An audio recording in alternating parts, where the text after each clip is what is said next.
Today, the UK's Foreign Secretary, David Lammy, has just announced a significant and unprecedented move, a partial suspension of arms export licenses to Israel.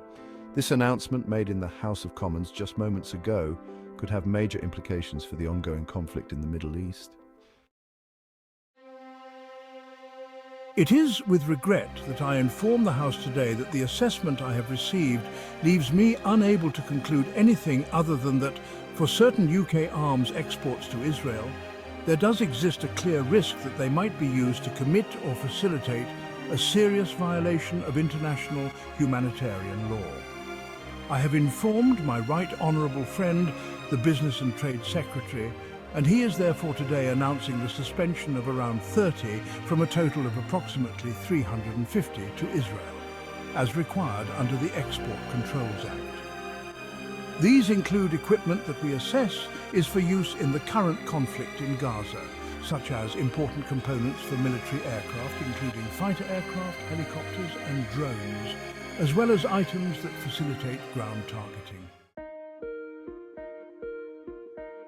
This decision by the UK government to suspend around 30 arms export licenses marks a significant shift in policy and sends a clear message to Israel about the use of British-made weaponry in the ongoing conflict in Gaza. The suspension covers vital components used in military aircraft drones and ground targeting systems, essential tools in Israel's military operations. This move follows increasing pressure from both domestic and international communities who have raised concerns about the potential use of these weapons in actions that could violate international humanitarian law. The announcement comes on the heels of a general strike in Israel, where thousands took to the streets demanding an end to the violence and calling for an immediate ceasefire deal.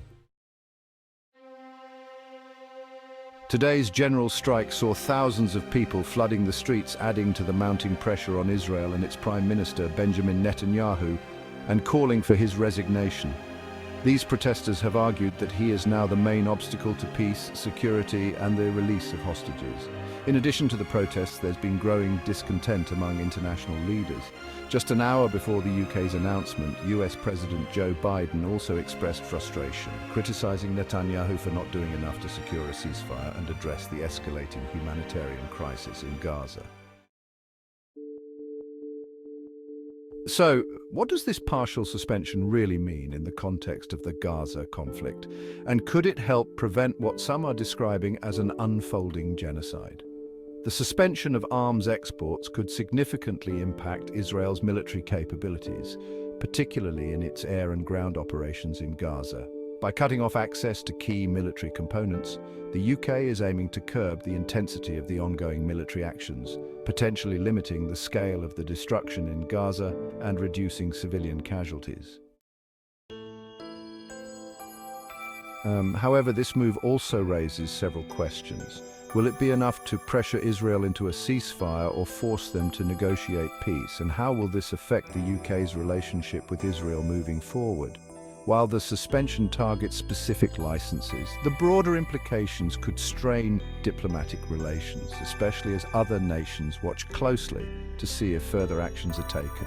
Moreover, this decision highlights the growing international concern over Israel's military strategies and the severe humanitarian crisis in Gaza.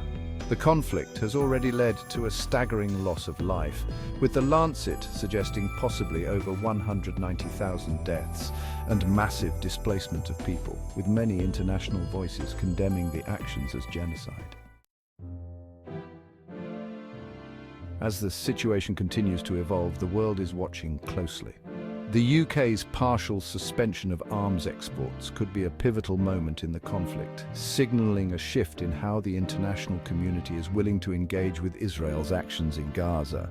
Will this lead to a de-escalation, or could it further complicate an already volatile situation? Only time will tell.